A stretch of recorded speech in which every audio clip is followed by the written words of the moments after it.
You can, in a sense, especially when you've got those prepared in your head. You've got to have... The negative thoughts are still coming, but the strategies you've got to use to put against them can be ingrained, so when they come, you manage it.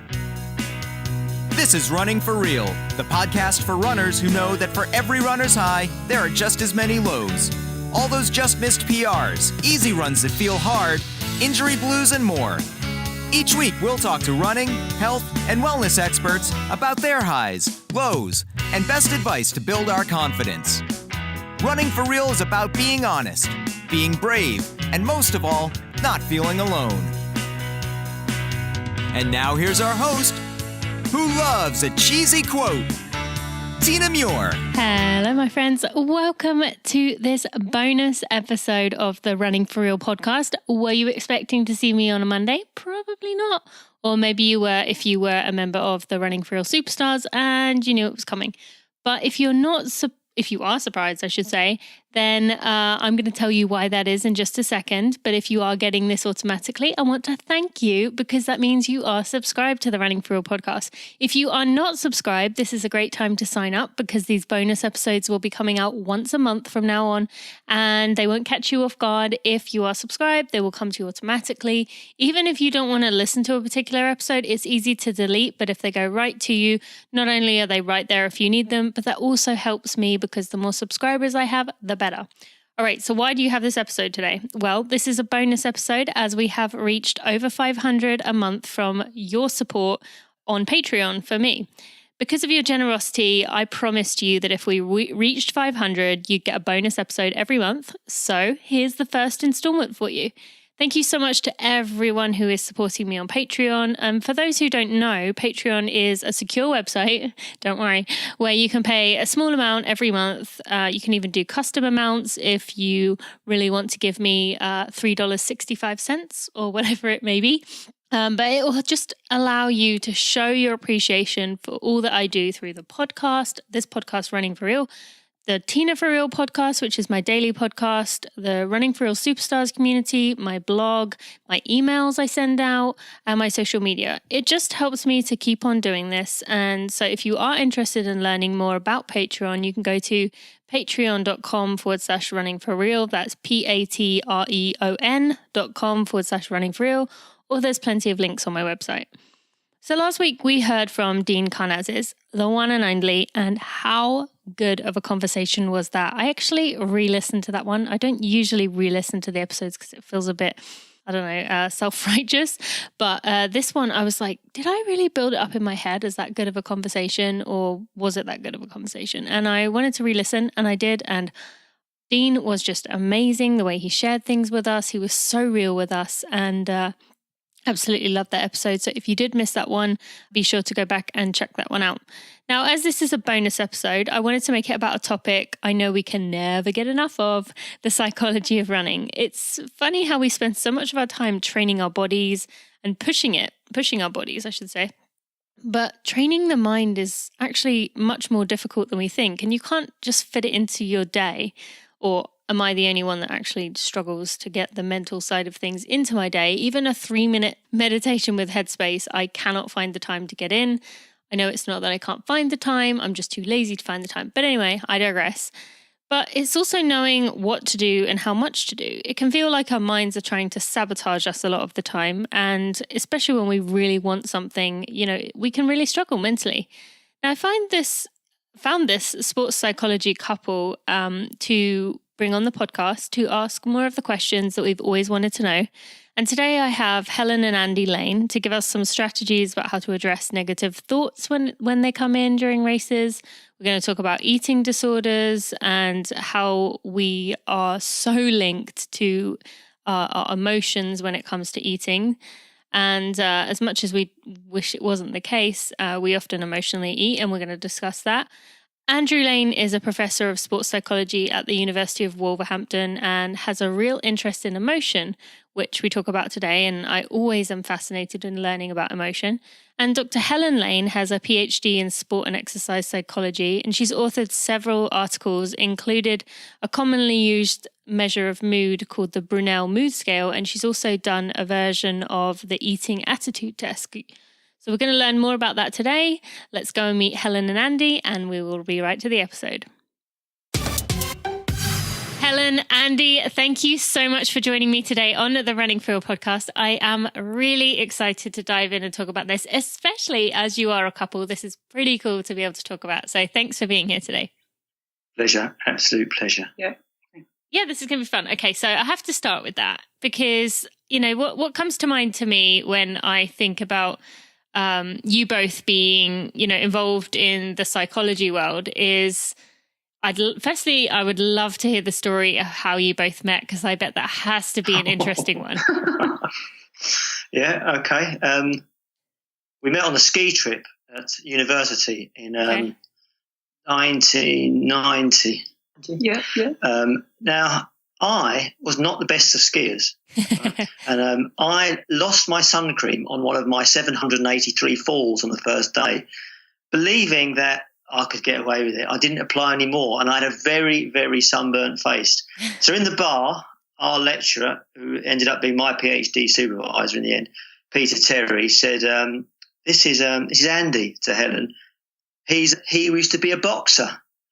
So there I was with I was known as the reptile by the time at that point. My face I had this peeling face, and in a sport that what do you think of the sport of boxing, Helen? I didn't like it. I don't really like I didn't think he'd be very interesting, but then he said he was a vegetarian. And I thought, there's other bits to him, not just a boxer. I had a generalisation of what a boxer's personality is like. Yeah, I have to say a vegetarian doesn't go with that, does it? No. And then when we were finished the first year, he was talking about triathlons, and I thought I would always love to have done triathlons. And I walked to the end of the platform going home to Stockwell, the centre of London, and he said, I'll send you some stuff so you can go to one of the triathlons. And I didn't do it in the summer at all. But the next year we got together and we started going to these triathlons. And I'm not a fast runner or a fast swimmer or a fast cyclist, but it was through running and university that's how we got together. So I actually went through and sent her the stuff, you see. So when we next met, she said, you sent me the stuff. This is the day. I said, of course I sent you the stuff. I said I would. This is back in the day. Well, no, I have never had plans. It's all hope. It's a hope for the best, everything. But this is back in the day. If you wanted to enter a race, you had to send off for the application form. Oh, yeah. They would send it back to you if you wanted, and you had to pay your money, I think in cash or by cheque. And if you wanted the results, you had a stamped address envelope. There was no internet. Mm-hmm. And also, even the London Marathon was like that. You had to go down to the local sports shop and collect an application form and come back and fill it in. Wow. And I did the Stockholm Marathon that year, one of my first marathons, and it was all the same. You sent off and came back, and anyway. I do remember sending off entry forms to enter races. But I also remember waiting for Athletics Weekly to come out so that I could see results in there. Because, there was no way of knowing, and you'd have to wait for those listening in America, Athletics Weekly is, I guess you would call it a running magazine. It's a track and field athletics magazine, but they'd have like features, and then at the end it was just pages and pages and pages of results. And so I do remember that part. So it is, but I completely forgot that existed, that we did used to not have the internet to enter races and look up races. Our relationship blossomed in and after circuit training, which the university did. Yeah. So we used to have a circuit training thing. We'd go, which everybody went to. We used to go to that, and then we the athletic club. Someone from the athletic club put it on, and it was free. And so it starts like that. That's funny. And you were both studying psychology at that point. We were doing sport studies degrees, and at that point, I was a year above. Okay. Then I did a PGCE, and then we both did the master's degree at the same time. I was a school teacher, and Helen told me that I had to go and do an MSc. So I said, I should do more teaching. Yeah, actually, and it was so far back that there were very few courses that actually did sports studies. Yeah, sure. And we did our MSc straight up. I pushed him to do the MSc, and I did a part-time PGCE. So we ended up there together. But on the MScs, there was probably only Loughborough which did them. There's no one was doing it. Nowhere at all was doing part-time. And so we were on the year that they were still validating it. So we did those, didn't we? Yeah. We both did our MSCs. Very interesting. Anyways. No, that's cool to hear. And just for clarification with anyone in the US, those are all obviously qualifications that are used in Britain to kind of differentiate what you're doing. PGCE is primarily around teaching, and your MSc is your master's, correct? So, Great. okay. So, Helen, I'm going to have to get you to explain. I obviously know where you are from, but tell everyone listening where you're from and how you ended up in the UK. Oh, I'm from New Zealand. Mm-hmm. I used to do running when I was a child. My mum used to run marathons. So this was in the 70s. And so she used to drag us along to the Harrier Club. And I hated it. But we all did it. And so that was okay. And anyway, I came to New Zealand, did a lot of travelling, came to England and got the first sort of gardening job I could get. And I knew that I had to go back and go to university. And I was going to go back to Australia, but it started earlier in England. It starts in September, whereas it starts in February in Australia. And so I started my degree in England. And so it was very good. Yep, which is pretty much the same thing as happened to me, but in the US.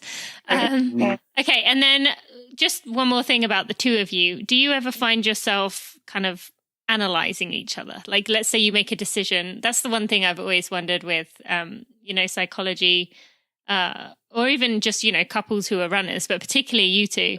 Do you ever find yourself kind of saying, hey, you're doing this, and then, some technical psychological term, or do you kind of both leave each other alone in that aspect? Well, I would never say about Andy anything he does is not right. And if he gives me some advice, I probably don't listen to it. I know he's right. I don't listen to it. Whereas probably if I hear more from someone like, I don't know, I listen to it more carefully if it's from someone like, I don't know, Martin Yelling or do you know what I mean? It's just because if it's your husband, you probably you go, yeah. All right, great. Yeah. Yeah. But, okay. Cool. But he's the boss. You're the knowledgeable one. I don't know about that, but you get trapped in the event, don't you? So you might be the expert. You're still trapped in the event. So you do need to hold back when you're giving advice out. And it's difficult to take advice as well, however well intended it is. Okay. And I kind of can see that being the case now, now that I've asked the question and heard your responses. So, all right. So, Andy, let's kind of start with you. You've authored more than 100 peer-reviewed journal articles. Mm-hmm. Is there anything in particular during the work in those that stood out to you when it comes to runners or kind of the way that we are as humans with regards to the way we view ourselves or how our, psychological mind works? Right. There's a few things there. An interesting observation early on from the research terms was the powerful impact of sad or depressed thoughts on psychological state. And how that then informs how hard people try and performance. And that's quite one of the most remarkable findings we had was that a small bit of depression has such an important effect on the overall mood state. And we've looked at that in all sorts of different sports and contexts, including running. and how it involves with training over time. So as people, if they start going into a spiral of overtraining or poor adaptation, small indices of a small mark of depression can lead to all sorts of devastating or negative effects that go on from that. And unless people are very good at self-help or knowing what to do to change that, they can get quite down. So you mean, let's say someone is struggling with, I don't know, maybe a loved one passed away. And if they have a race coming up, that could interfere? Or are you saying only related to running or their sport, that kind of depression? Well, the separating the two out can be very difficult, and the extent to which people, the loss of a loved one might be easy. You might be able to regulate that through exercise, through the intensity of the exercise. You actually focus all your mind on something else. When someone's down about their job, for example, or stressed about their partner, and they have recurrent thoughts of that during the sport, and that has waves of negativity ongoing and intermittently, then the two things become embroiled, because you're down about your job, and then your performance dips because you're not concentrating on it. Your concentration is overwhelmed by trying to think about too many things, and it just becomes very negative. And what could be I know it's not an easy solution, but what would you recommend for someone who's maybe experiencing that right now? I think everybody needs a bag of tricks to try and identify the dark moments that come in, and they all come in sport and they come in life, and so that and have strategies to regulate their mood on an ongoing basis. And we talk of exercise as runners and as sports people, we try to achieve goals, but you can use exercise to actually improve your mood by getting out and going for a run in a fantastic environment. Going for a run, listening to a really interesting podcast in a really interesting environment. And my mornings are taken up with a very gentle jog and because I have a sore knee now, some circuit training, but around a very nice picturesque pool, listening to nice stuff. Or your podcast, not to suck up too much, but one of them. So I do. It's done intentionally, that it actually sets the day up so I'm not in a bad mood. If I don't exercise in the morning, I can get myself into a bad mood. And if you are very keen on achieving a certain goal and you don't think you're going to get there, and start overanalyzing it about where you're going to be and stuff like that, then it's needing strategies to bring that back to what you actually can do, and that can be being very specific in your, one of the psychological skills we try to teach people is being in the here and now, be able to not get overwhelmed by the certain goal they're trying to achieve in terms of the outcome, and be very good at mentally sticking to what they're doing at that moment and doing the best they can at that moment.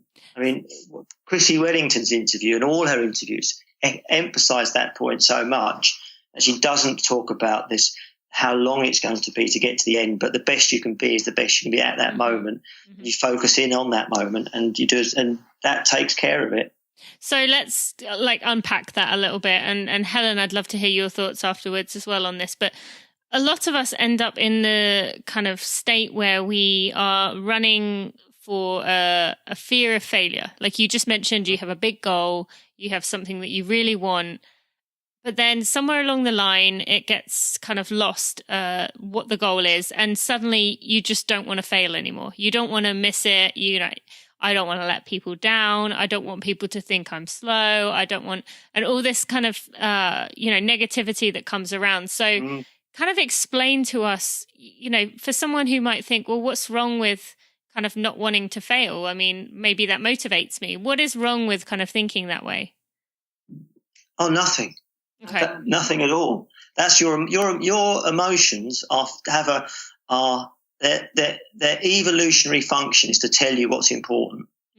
Right. So if you define yourself as a runner and that's important to you, and you set a goal to do something that is important to you, then emotions will come. Emotions will come, and those emotions will tell you it's important. And then what that will do is it'll fire up all the physiological systems ready for action. But they fire randomly sometimes. You're not ready to manage all that at any one point, and therefore it can feel overwhelming, feeling that you're not ready. So it's kind of accepting you're going to get those emotions, either letting them pass or thinking ways in which you can make that task achievable, which is often focusing on what is under your control and doing that the best way as possible, accepting some of the limitations. I think sometimes, even if you're slower, like me, you want to succeed. If you've got your life is like this, and there's certain parts of every other bit of your life is very depressing, then usually running is quite a good thing. It enhances your mood and that.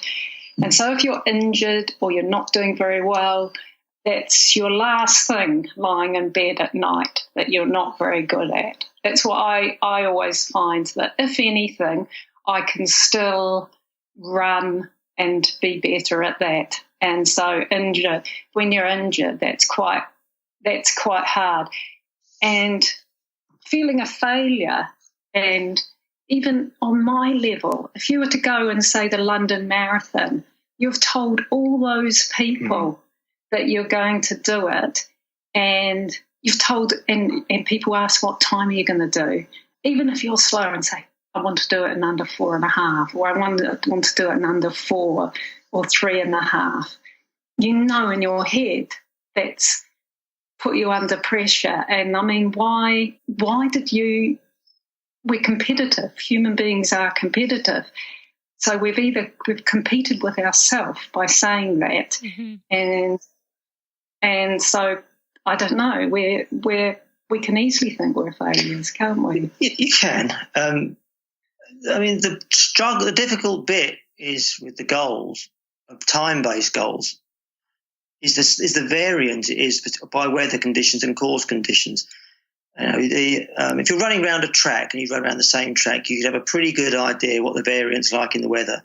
But for most of the runners we meet and work with, they pick courses they barely know. On terrain, they don't really know. On the weather conditions, they don't really know. I've done the same park run, 260 times. And I know that the same effort can produce 30 seconds difference in performance. That is a really good observation for me in knowing how to judge the time, because previously 30 seconds you go, oh, that's poor, that's weak, I want to do this, and so on. But it's knowing what you can't control the bad weather, therefore having ways to judge that performance, which are about how much effort you put in the here and now, is really important. This sort of the powers of reflection, of replaying a race in your mind and going, okay, which part in the race did I really back off the effort because I just couldn't be bothered to? For most people, there aren't huge, great gaps where they just say, I'll just turn the accelerator down or walk because I was bored. They've run quite hard for most of it, and it doesn't matter what the speed is. They still run quite hard, and therefore they should be able to feel pleased with the fact that if you measured it by the intensity of the effort from start to finish, they're pretty good at that. And I mean, marathons are really difficult to pitch the effort. Saying that, out of people I know, even the good elite ones, and I'm just thinking in mind some elite ones we know, they are never happy. Oh, yeah. And I say to him, such and such, you must be really pleased with that. You did sub 2:30 for a marathon. And he said, no. He said, I could have done.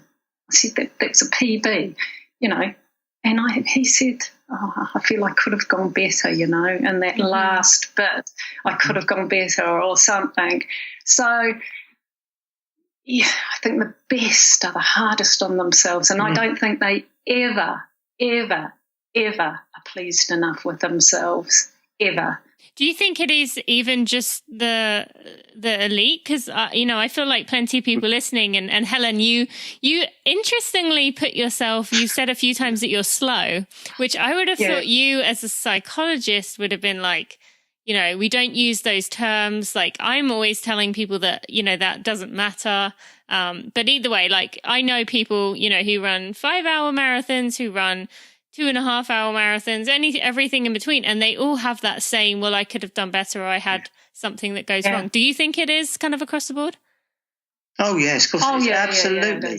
But Absolutely. then I think across the borders, you know how you see confident people, and I've learned this as I get older, everyone underneath has this underlining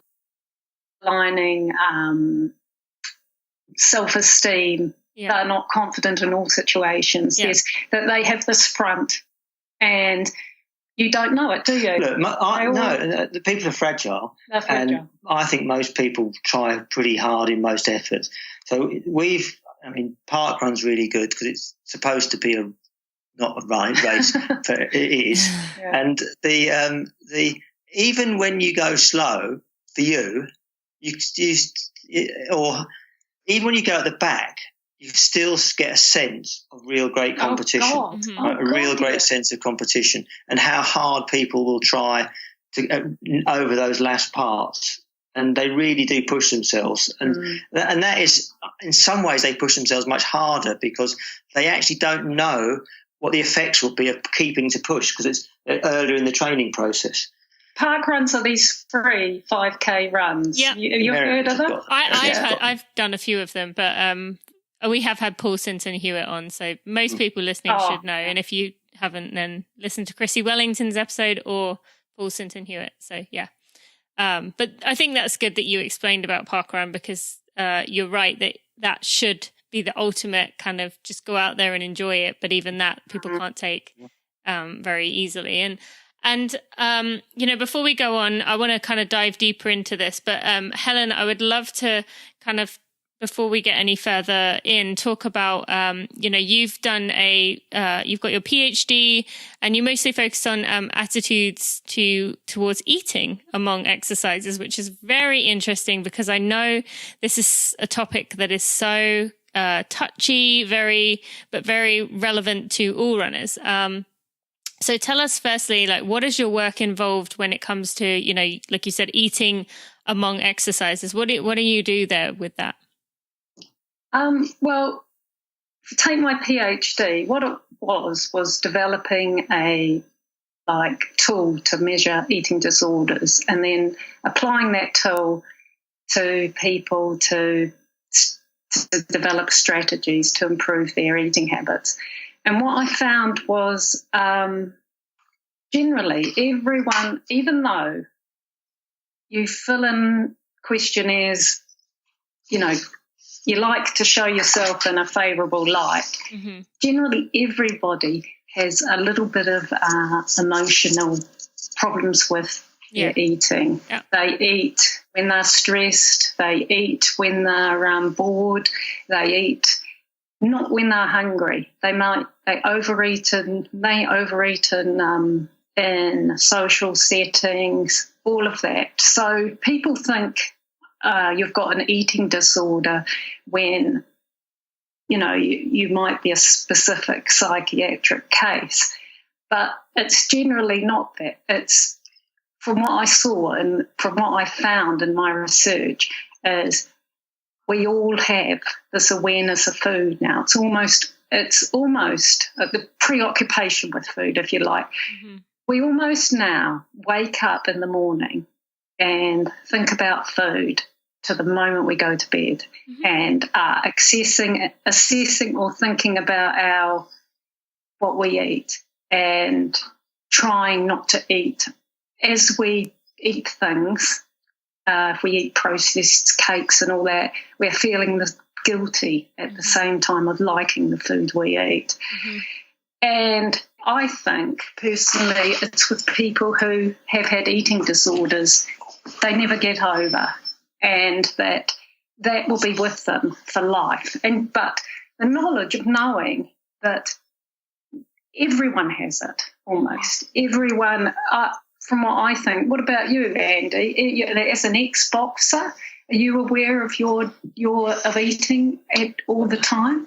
A lot of sports that emphasise leanness, where weight making and body issues as an influence on performance, most of the athletes have got detailed knowledge of food and ways to manipulate diet in order to try to improve performance, and can create obsessional behaviours around food. There's a whole series of beliefs in each of those sports that are massively different, that drive behaviours. And it, eating is a biological thing that you need to keep alive. It's connected to great social occasions such as Christmas when you overeat. And so it's really hard to control those competing forces to how to eat properly. I mean, if I look at social media, I would not know what to eat. Whether if I'm going to go and have a piece of bread, I'm thinking the low carb, high fat police will come out the cupboards and arrest me. Which is yeah. When we were younger, I mean, my mother just said, "No, you can't have anything until your dinner because you'll lose your appetite, or you'll ruin dinner, or don't eat sweets because you'll wreck your teeth," and things like that. And I was thinking back, when was the first time you actually realised there was a link to eating and gaining weight? And I didn't even know until I was about 9. I didn't even think that putting food in my mouth, sweets, would make me fat. What about you? When was the first time you thought? What you've got to remember is that my dad was a boxer as well. So we had that. So we would be watching boxing fights, and we'd watch the people who have strained down, and we'd the details of Roberto Duran has come down from a stone over his weight in a short period of time. Was rife in our family, so slightly different. Yeah, and that's. I think it really is interesting that your family can have such a big influence. And I've had a lot of guests on the show who, Candace Huffin, who was on a few months ago, she talked about, she's a model, but considered a curvy or plus size model. But she kind of said that her mother was very much kind of, it is what it is, I am what I am. But then you see other people who are very much, it is kind of a pressure, and it is something people think about, especially with mothers kind of talking badly about themselves. But how much of this is actually related to performance? Like, Helen, from what you've found, does performance and, like Andy said, it being the type of sport that, emphasizes leanness, does that make a difference? Or does it go so far beyond that it becomes more than just performance? My mother used to run marathons, and my mother was bulimic. She's still bulimic. She's about 80-something, 85. And so she's always must weigh about 6.5 stone, 7 stone. Which I think is about 80 pounds, if I have that right. Oh, no, yeah. So she's just skin and bones, and she's always just been skin and bones. And so for my whole childhood, from when I was 8, 9, 10, I was always used to seeing bits of sick in the toilet floating on the top. I was always seeing, she used to have nothing like coffee all day, come home from her day's work. Well, first of all, she'd go out for like a 12-mile run. She'd come back. She'd cook us kids a fry-up. Then she'd get ready for work. Then she'd bike to work, which was about 6 miles. And then she'd bike back. And I think she just had coffee at work because this is what she was like later. And then when she came back, she used to have piles and piles of cakes from the cake shop and pies, and she used to eat the whole lot. So that was her. And she did marathons, but I don't know what came, in her case, what came first, because there was no she's a competitive person,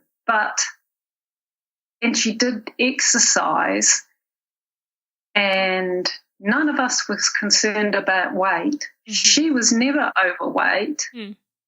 She has like a manic personality.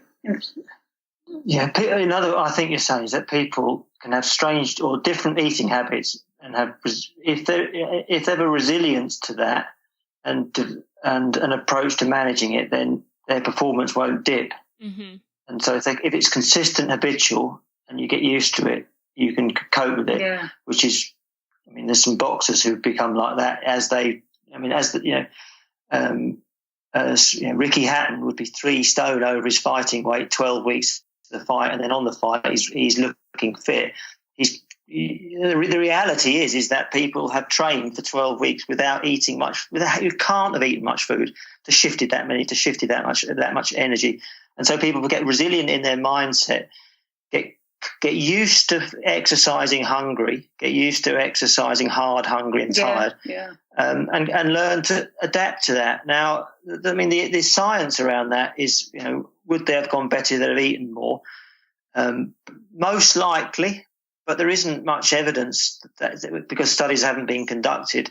And for every point you throw, well, if you had more food, you'd have greater strength, someone will counterclaim that is the dieting gave me a mental toughness, which might be the case. And it certainly is how they attribute it. But, it's one of those things where the performance is often the messy end to it. If you said to someone, if you restrict your diet, what will your emotional control be like? And I'll tell you what, if you want to find an angry person, find a hungry person. If you want to get someone angry, if we want to do interventions to make people emotional, holding back on sleep and food would be two easy ways to do it.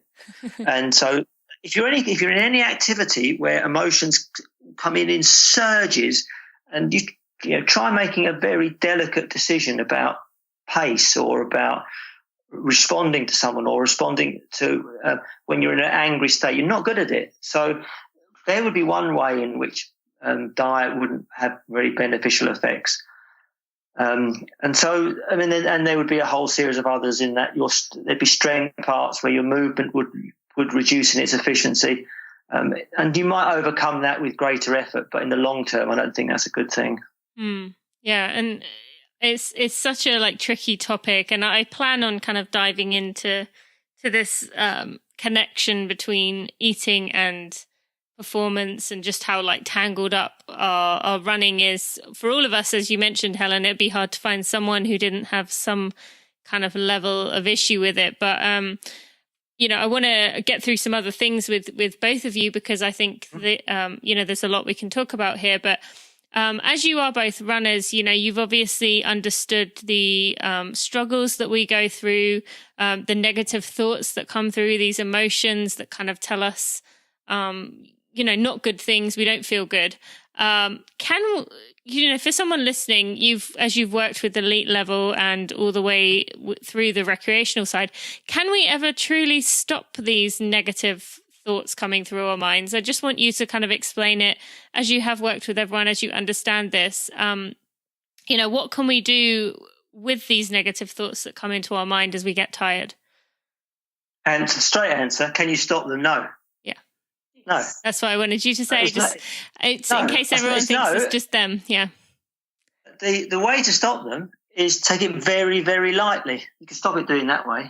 If you're actually pushing hard, what will happen is the harder your exercise will come, there'll come a point where it starts to physically hurt. Mm-hmm. When it starts to physically hurt, alongside that will be negative thoughts that will say, why don't you slow down?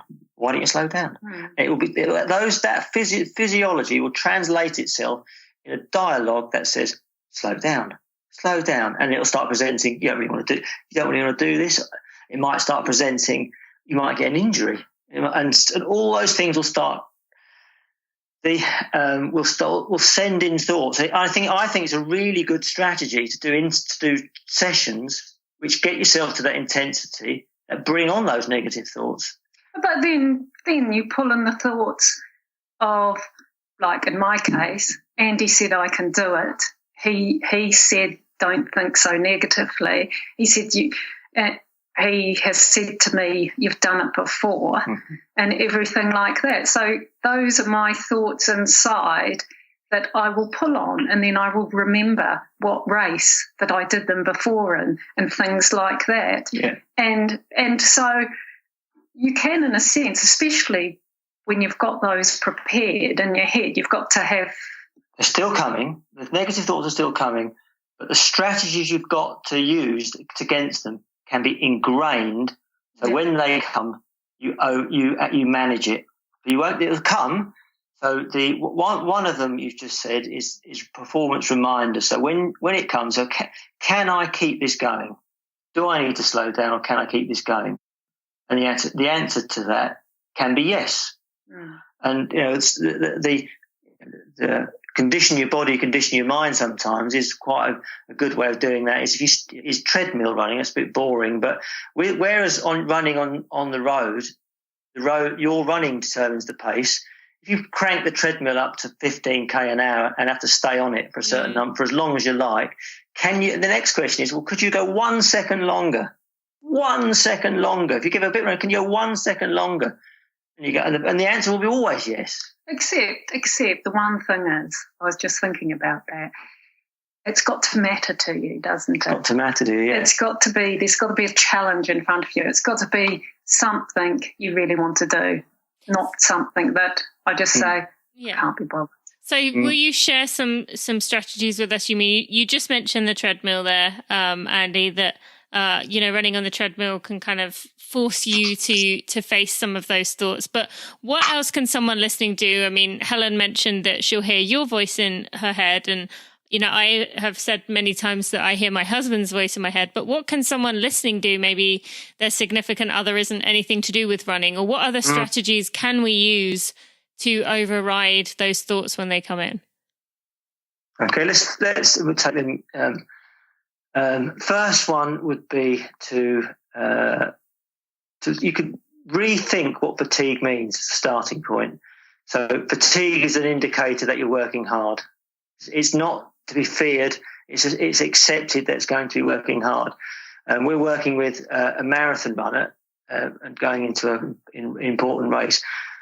And the idea that it's going to be hard from the start, because the pace you're going is never easy. It's not as in the sense that it's going to be first bit be jogging along. Sub 6 minute miles always feels quite hard. So when you want to go that quick, you've got to be fairly on the pace quite on, and there will be physiological symptoms that say that hurts quite a bit. You just reappraise that and rethink that as that is normal. So is that kind of you saying, okay, I'm feeling tired. That's good. That means I'm trying hard, and that means I'm doing the right thing. Okay. Yeah. And then it's playing around with the words you say to yourself, and if that can be awfully negative. And then it's writing statements down that you might want to say to yourself. And they may be motivational. I can do it, and all those things. But and they're quite useful to use when you're in self-talk is excessively negative. Mm-hmm. And you can put those into something called if-then plans. So you write them down beforehand. So that if I start saying I want to stop it now, then I'll remind myself why I'm doing it, and I'll say to myself, just keep going. You say that to yourself out loud 3 times, and the sentence you want to be in your mind is likely to be there if that first thought comes into your head. So you won't forget it on the day because you've pre-programmed it in. And then, so these are the ones I think are most effective, are using things like imagery, so that you've got an image of a smooth movement, so that instead of trying to try harder, you put your mind into the process of running and try to run more smoothly. And a lot of the work we do is to try and get people to know what their pace is and to have a really good internal set of feelings to what that's like, and be able to turn that around without having to look at their watch. And so we get them to do things like imagery, and that can be using imagery of a very good runner. So you go, which runner do you see as perfect? Who you want to emulate? And we find that, and then we typically find a video of it and get them to watch their feet. And then, having watched their feet, we get them to then imagine those feet going round. And then, so when you're next running, is imagine those feet going round. Imagine those feet as your feet going round. Sink your feet into those feet you put in your head. So you've got this image of feet running, and you're synchronizing your feet into those feet, of those smooth feet running round. Mm-hmm. And the idea that you've got a smooth, rhythmical, fast thing in your mind, rather than how hard I'm pushing, rather than all the language and breathing that's going on. You're just concentrating on this smooth action. So just replaying that? And that is a really effective way. Replaying it, yeah. Okay. That feet is really good for that. And it's quite easy to do because you just pick a video from YouTube of someone you like and watch it. Get an image of their feet. And how long should you watch it for? Like, is it something you should do every day in the month before, or how often should we be doing this? Get the image that you want to use. Get about 20 seconds of it that you want to image, because it's not a maths test. It's not something hard to. You just want one image that you can have in your mind really clearly, and just watch it, then close your eyes, replay it in your mind. Watch it again, close your eyes, replay it in your mind. Try and see as many things in that image that were there. So what the colour of the shoes, what the colour of the socks, what the colour of the things going around him, what the sounds, so that you are getting good at replaying that in its exactness, and use that at points either prior to the start of the race when you want to get that smooth feeling that everything's going to go quite well. That image is your smoothest part of your go-to set of feelings. At a point where you lose rhythm, going up hills, feeling quite tired, pushing quite hard, that is a go-to thing to try and get your rhythm back. There's other ways of doing that. Another way I think is simple within race is to look at the runner ahead of you and sink your feet into what they're doing, and put a mental loop between their foot and your foot, and try and synchronize your movements into their movements. Because there's some lovely work from rowing particularly, where based on what seems to be an evolutionary principle, that humans like to synchronize their actions with each other. So if one person runs, the other one runs, it feels easy to run on your own. So synchronizing your foot to the other person's foot as a means to try and put a loop around it to make it going around is a really nice thing to do, and one that can be practiced in running sessions. So if you're in a running group, or you're in any run you're with people in front of you around about your pace, just put a mental loop around their feet so their feet are running your feet. Okay. Oh, that's interesting. I haven't heard of that. Yeah. No, that's great. Helen, anything you'd add? No. Okay. All right. Let's not carried away there. No, it was very interesting to hear about, and good advice there. You could do music as well. Music? Yeah. All right. So let's talk about that for a second. I'm always telling people not to run with music, that they need to learn to, trust their body, and it will tell them, and they should be concentrating on kind of feeling smooth and just listening to what their body's saying. But I did read on your website that you have some information about running helping. So what are your thoughts on running with music? The music is quite good in that same way as synchronizing your foot to the beat. So if you want to push you along, the idea that you just synchronize the stride rate to the beat can be a really good way. It's like a coach just tapping out the rhythm. You just sync it into the rhythm.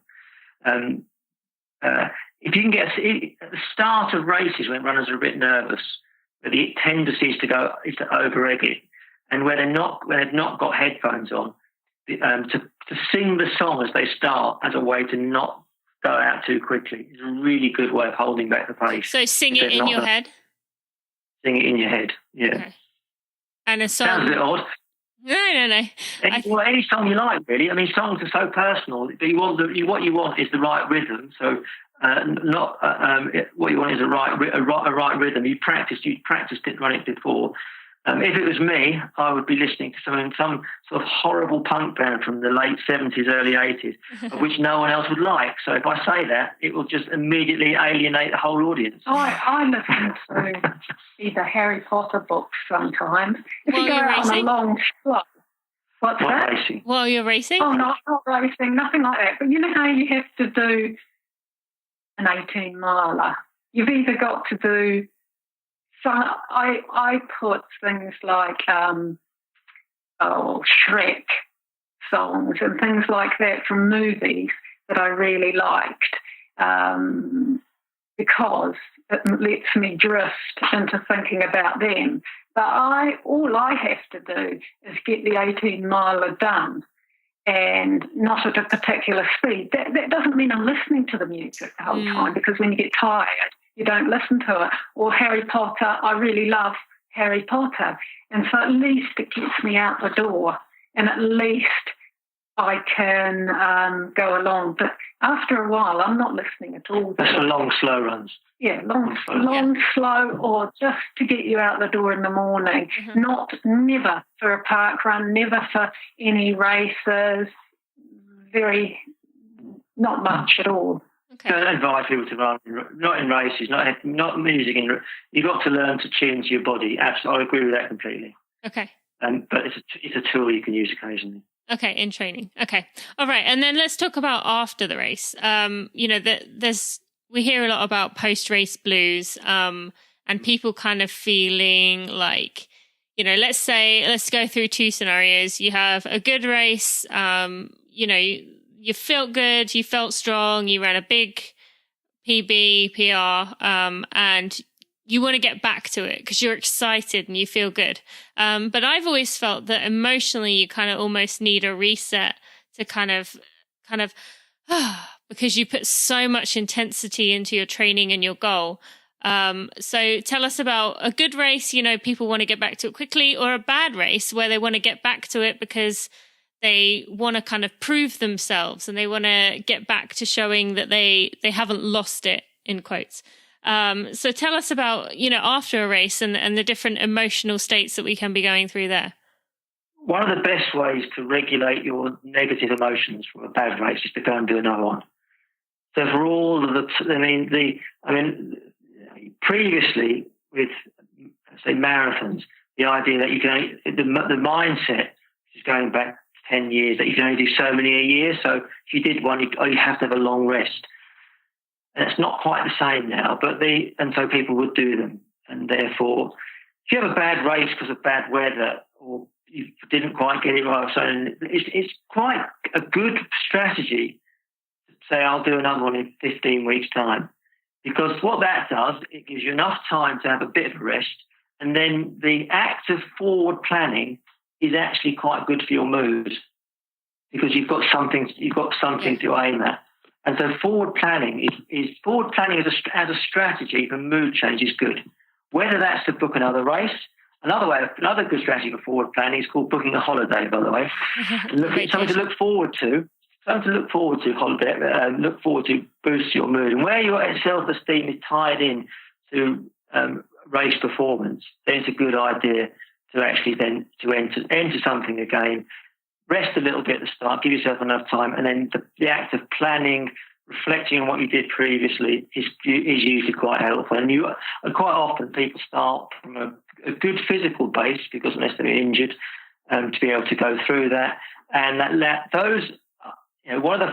we talked about emotions being hard to control, but when you do badly, the anticipation that you're going to do badly again, that brings back that wave of unpleasant emotions. And what that can do is say, well, actually, this training session we said you're going to go out slow is good for your training because it helps you recover. So you better go and do it, because last time you missed something like that. You might reflect on, or last time you didn't push hard enough in the hard sessions, or you eat. I mean, there will be bits in that analysis of your training block that you could say, I could have done this better or differently. And it often, in most training, is that people, or the typical is they blob all their training together. The easy stuff gets a bit too hard, and the hard stuff is done under being a bit too tired. Mm-hmm.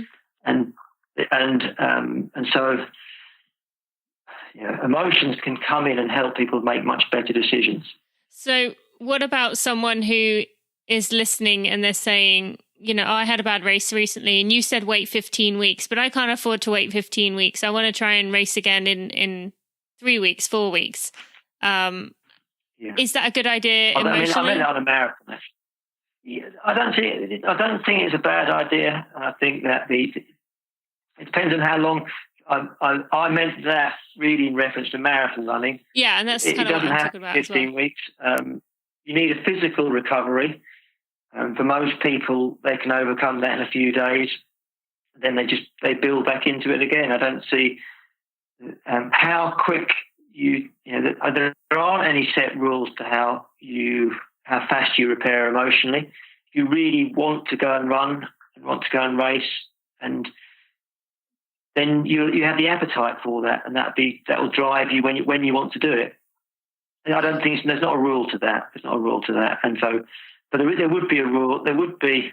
I mean, you'd expect there to be some physical differences to require some rest. But you remember Graham Obrey when he tried the hour record? He failed one day. They booked the track and only booked the track for 24 hours, and he worked out that if he gets down there at 11 or something the next day, he's still got the track for another hour.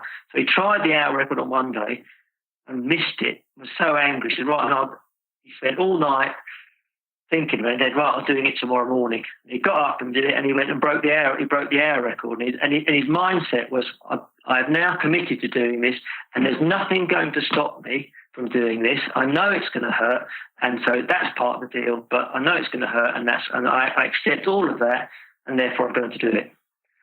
And that is the recovery from. I mean, Graham Obrey has some demons.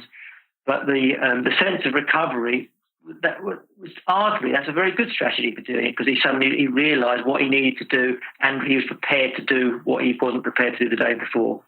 Okay. Rushed it through though.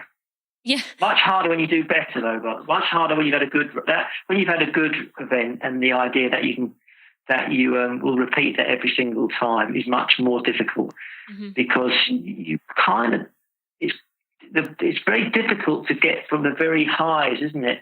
To maintain those highs. And it is advisable to have a break, because it's unlikely that you're going to have another Olympic gold medal winning moment appearing 2 months later, after the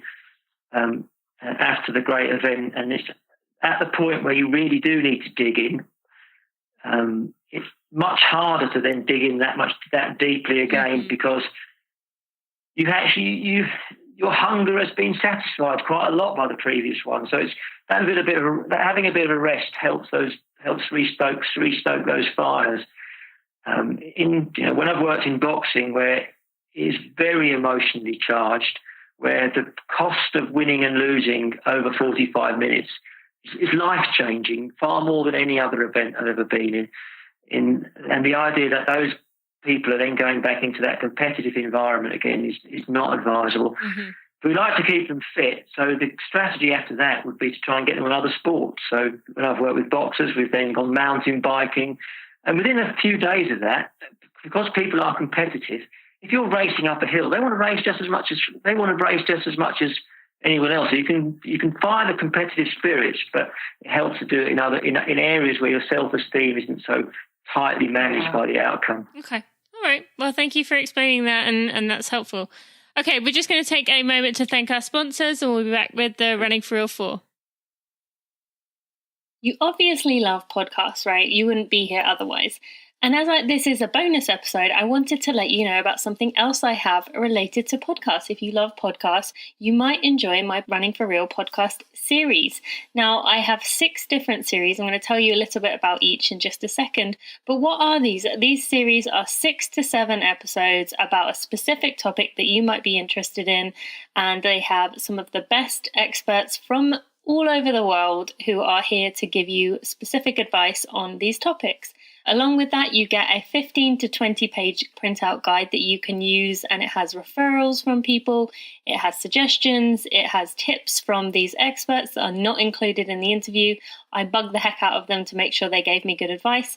And if you haven't already checked out the podcast series, if you are a newer listener, or if you are someone who just got a little bit busy when it came time to check these out earlier in the year, I just wanted to remind you about them. So I do have a beginner runner podcast series, a coming back from injury. So that one is especially important if you are struggling with an injury, especially as we focus on the emotional and the mental side of injuries. On that note, I have a mental training series if you are preparing for a race, and the mental side of your running is what kind of holds you back. You definitely want to be checking that one out. There is a nutrition podcast series where we kind of look into all the different viewpoints of people who are experts in the industry, so you can make your own mind up about what is the best nutritional path for you. There is a marathon podcast series. I don't have to explain that one. I think you kind of get what that one is. And finally, there is a running through and after pregnancy podcast series. If you are thinking about getting pregnant, or if you are pregnant, or even if you're postpartum, this is really going to help you. I get all the answers to all the questions. Now, on that note, I made sure each of these episodes are focused on a specific topic within that category. Really, really detailed. I'm really proud of these series. Priced them way too low, so you're going to get them at a steal, and I cannot guarantee they're always going to be at the price they are right now. So head on over to tinamuir.com and head to the podcast tab. You will see them right there. Hope you enjoy. Thanks so much. All right, Helen, Andy, I have 4 more questions for you. I think I'm going to do one each, so you guys can choose between you who answers each one. But firstly, we've been looking at these, by the way. You've been looking at them? Okay, well, then you know what's coming. We've been umming and ahhing all afternoon over how these go. All right, so who has a photo to share that might not be quite what it seems? Well, quite a lot of the photos we have in running races, and they have us running together. Mm-hmm. Now, whilst that might give the impression that we've run round together, but that isn't quite the case, because in quite a few races, I've worked out where the race photographer is, and then run back or walk back to the race photographer, waited for Helen, and then run through the race photographer, still with my number on as if I'm in the race, and then stop about 30 metres after the other side, just so we get a photo together. So wait, you finish the race first and then go back, or do you kind of go back within the race afterwards? Oh no, I'll typically finish the race. Oh no, I'm not saying that. I'm not that good a husband. So then you've got 2 sets of race photos. You've got the ones with Helen and then the ones on your own. Yeah. Yeah? If you like it, yeah. Well, there you go. You're getting your money's worth. Aren't important. No, you don't have to pay for them. Yeah. You do over here in the US. It's very rare to get race photos without paying for them. Okay, let's move on. Helen, maybe you can answer this one, a running for real moment for us. Oh, running for real. My only moment the moment that I liked best was simply getting under 4 hours for me, which is a fantastic time, even though I've got 3:59 for a marathon, 3:57. Yeah. But I was over 50, so it meant I got good for age for London Marathon. Yeah, that's huge. Yeah, congrats, definitely. And you apply to get in the ballot, you never get in. You apply, you never get in. You apply, you never get in. Everyone seems to want to go into London Marathon, and if you do under 4 hours as a over 50-year-old, then you can get in. So I can remember running along in Manchester, and it was 3:54 was what I did. But Manchester Marathon for 2 years in a row was short. Yeah. And they sent you heard about that. Uh-huh. It was very funny. And but also but you see, at London Marathon now I'll be 55 and over, and I only have to get 4 hours 5. It's easy for anyone to get, isn't it? 4 hours. Well, I don't know if that's easy for anyone. I think it's all kind of relative. With we've got some people listening who would be absolutely over the moon with that once in their life. But that's really cool that you've been able to do that, and I'll be excited to hear how you get on in that one. Andy, will you share with us? Oh, were you going to say something? I thought she was going to tell us about the time at Parkrun, where there was this controversy. There was a right-hand turn, and beside the right-hand turn, there was a cone, but there was some cobbles. Huh. And there was talk that people were going over the cobbles.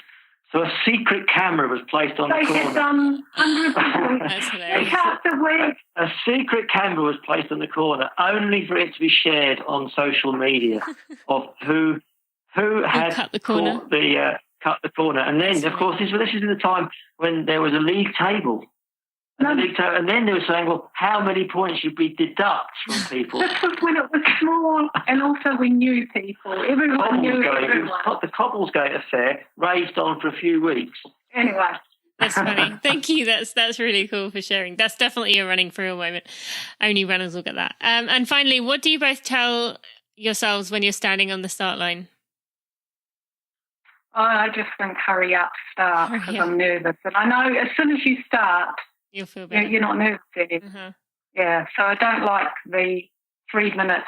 But I also tell myself I feel nervous, and that's great because, I don't like the feeling, because it means you don't have to do a warm-up. It means that your heart is racing, and that's like a warm-up in itself, isn't it? Mm-hmm. And it's doing all those things that a warm-up wouldn't do without you running.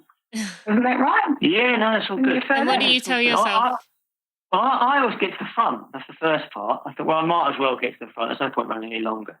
And there are some funny pictures of me standing by some very, very athletic-looking Africans at the Belfast Marathon. It's only a run kind of thing, not to over-egg it.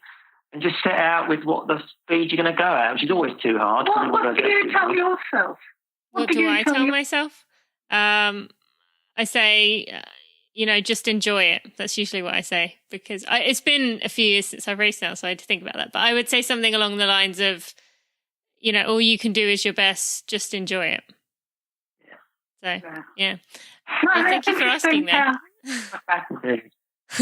Well, and finally, okay, just to wrap up here, how can people find out more about you? Where can we find you on social media, on your website? Just for people, I will have links in the show notes, but just so if they're listening, where can they go find you both? Oh, well, I'm on Twitter. I'm on Run Helen Lane. Okay. And I suppose that's it, really. Twitter's best. I'm Andy Lane 27. Okay, great. And I'll put links to your website as well. Is it the Winning Lane is the best place for them to go? winninglane.com is one, and winninglane.blog is another one. Okay, great. They both go. Okay. Yeah, well, thank you so much, Helen. Andy, it's been wonderful to talk to you. I've really appreciated your, responses, the way you've helped us, and look forward to hearing more in the future. Thanks so much. Oh, thanks, Tina. Thank you.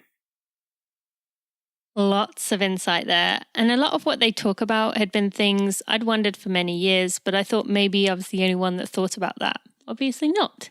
I want to take a moment to thank all the supporters and sponsors of me and Running for Real through Patreon. You are the reason this episode is here, and you will now have a bonus episode every month for your generosity and support.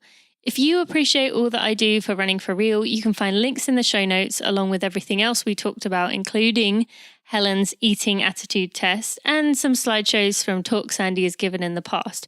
You can find that at tinamuir.com/bonus3, because technically this is the third bonus episode. Did you know that? On Friday this week, we have an episode with Derek Murphy of Marathon Investigation, and it's going to be a bit of a different one. We're kind of exploring what Derek does in kind of outing cheaters, but you're going to hear that it's not actually as bad as it sounds. It's not just focusing on negativity.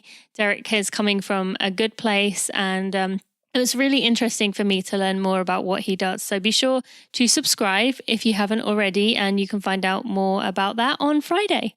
I hope you have a great, start to your week this time. It's not the end of the week. Hope you have a great week, and I'll see you Friday. Thanks for listening to the Running for Real podcast. Be sure to check out tinamuir.com for show notes and even more helpful running information.